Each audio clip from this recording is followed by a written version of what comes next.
Okay, well, it's a pleasure to have with us today Brian Mathenge to speak again about the situation in the informal settlements in Nairobi. Um, he is an activist in one of the social justice centers, the Githurai Social Justice Center, it's called, yeah? Githurai Social Justice Centre. Okay, excellent. And also in the network with Gachihi, who we spoke with earlier, among others. So yeah, so I want to talk about this moment and get the perspective from the informal settlements in Nairobi, the moment Yeah. of the COVID-19 pandemic and the social and political Mhm. consequences, much of the turmoil surrounding that. Just to begin, if you could give a bit of a sense of the feel on the ground in the informal settlements, what the pandemic has meant to people's livelihoods and experiences. Oh yeah, we are a social justice movement based in informal settlements, around 16 informal settlements around Nairobi. Personally, I come from Githurai Social Justice, and maybe to talk about the situation there currently in the wake of COVID-19. There have been a lot of suppressed voices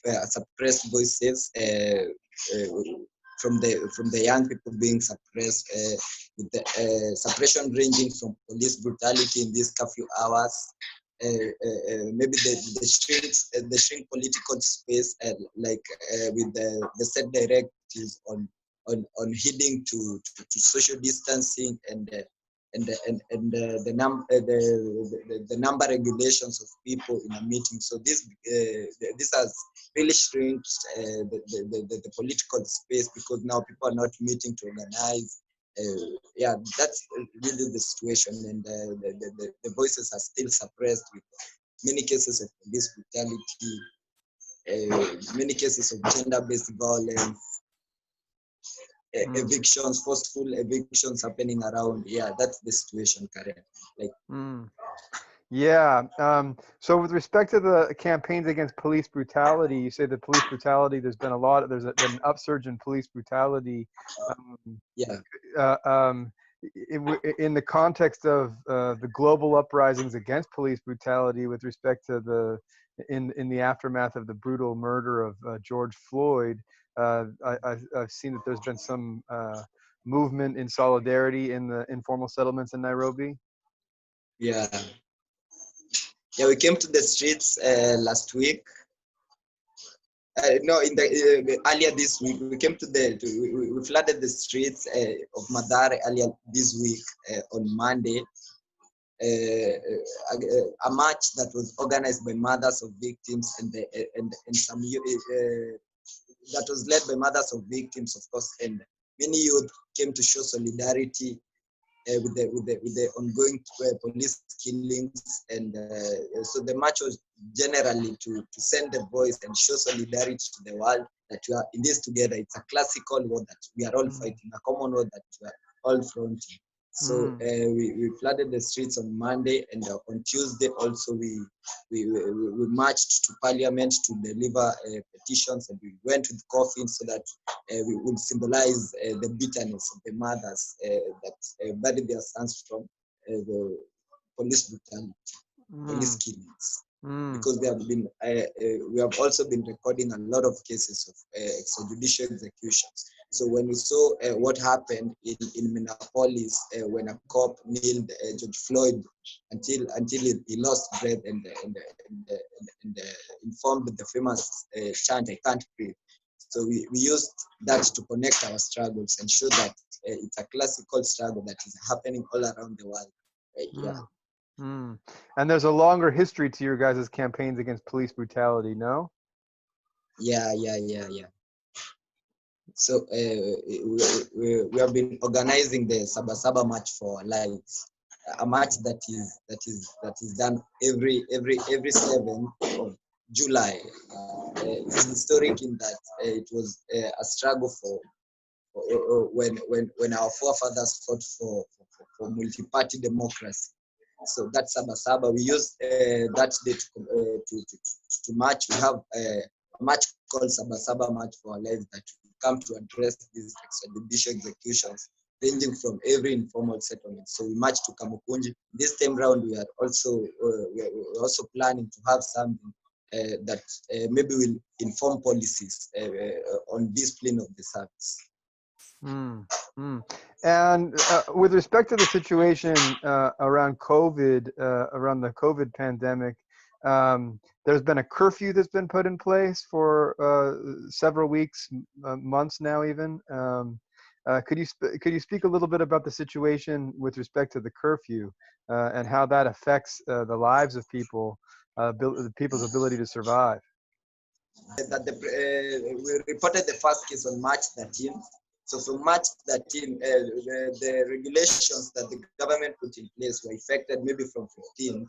With one of the regulations being the curfew, the 7 p.m. to 5. It was from 7 p.m. to 5 a.m. curfew previously, but the president some 2 days ago lifted it to 9 p.m. 9 p.m. to 4 a.m. in the morning.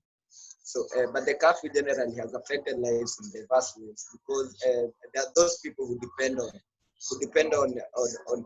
these informal jobs like car wash. You know, the young people who depend on car wash. You know, these cars are washed after work. See, there have also been stampede during that time of the curfew, you know, being posing a risk to the infectious disease. You know, that's when maybe it spreads so much. You know, there are these people also operating joints and such businesses have been affected drastically because they have nowhere now to depend on economically. And I think that the police also have taken advantage of the fact that these curfew hours, the people are not the people are not so much heeding to those curfew hours. Maybe being late from job or so on. You see, and instead of coordinating it well, the police instead use violence, use force against these people. And to some extent, they have been extorting money when they get you during the curfew hours, extort some money and leave you. You see that there have been such incidents. Yeah, and with respect to the situation with respect to the virus itself, what has been the impact, the spread of the virus on the one hand, and the second, with respect to the government has set up quarantine centers. What are people's feelings about those quarantine centers, and what about the incidence of testing and things like this in the neighborhoods? Yeah. The regulations have stopped the normal ongoings for the next 30 days. It's an additional 30 days, so that tells you how that also tells you that it affects the economic fabric also proportionately. So people are advised to work from home. But as I told you earlier, the majority of the people depend on informal from the informal sector. Maybe from these jobs that are manual, things that you'll have to go on site and so on. Maybe those who are coming from the informal sector, from the informal settlements. So for the next 30 days, they won't be able to cater for their needs, to cater for their basic needs, and so on, and such. But with respect to the infection rates in the neighborhoods, are people coming down sick? Are people afraid of coming down sick? How are people getting tested? Are people getting tested, etc.? Okay. The government, as I told you before, has enacted several regulations, including curfew, social distance, directives on how to go and work. And they have been received in the grassroots. They have been received with mixed reactions. Some people feel that they are good. Some people feel that the government also is responding well is responding very well to the outbreak. But the majority of now the people feel that they have been confined. They cannot be able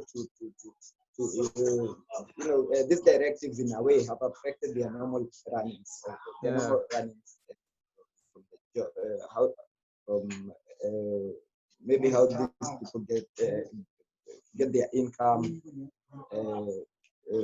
going to work. Of course, the mask, being with the mask and going out and things like this.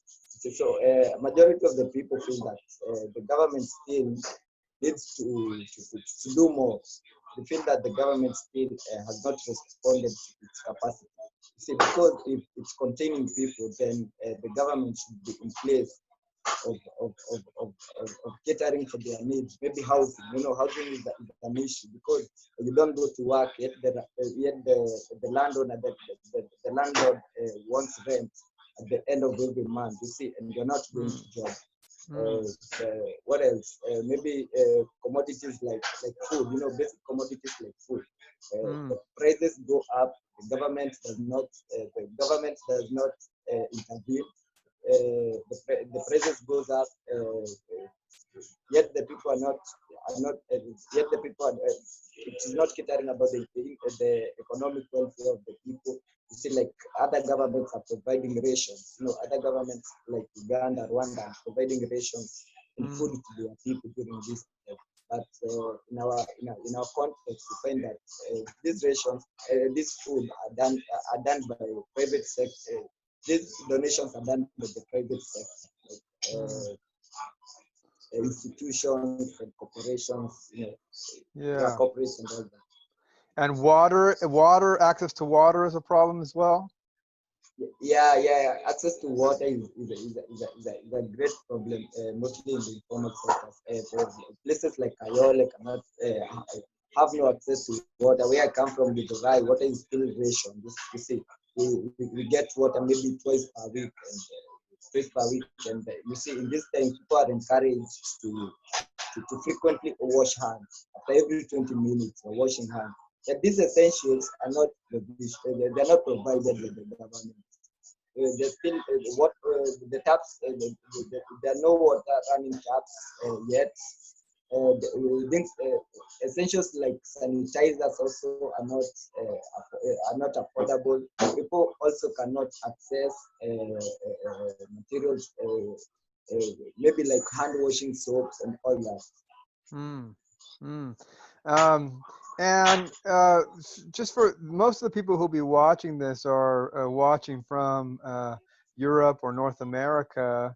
Do you have anything to say about what kind of solidarity would be appreciated? What solidarity should mean for with respect to the struggles in the informal settlements in Nairobi?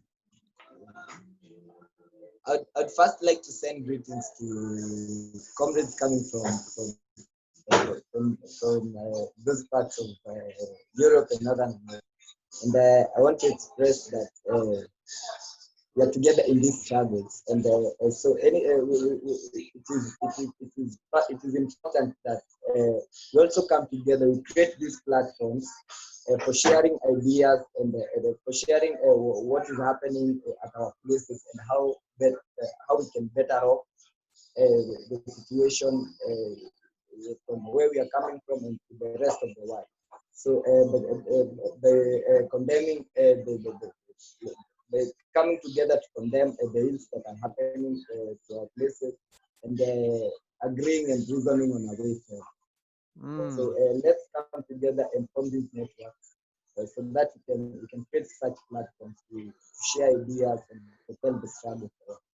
Yeah, and because we are facing a common enemy. And moving forward, what do you see to be the biggest challenges and what are the prospects of the struggle in this context of the pandemic? I feel like the challenge is maybe imminent.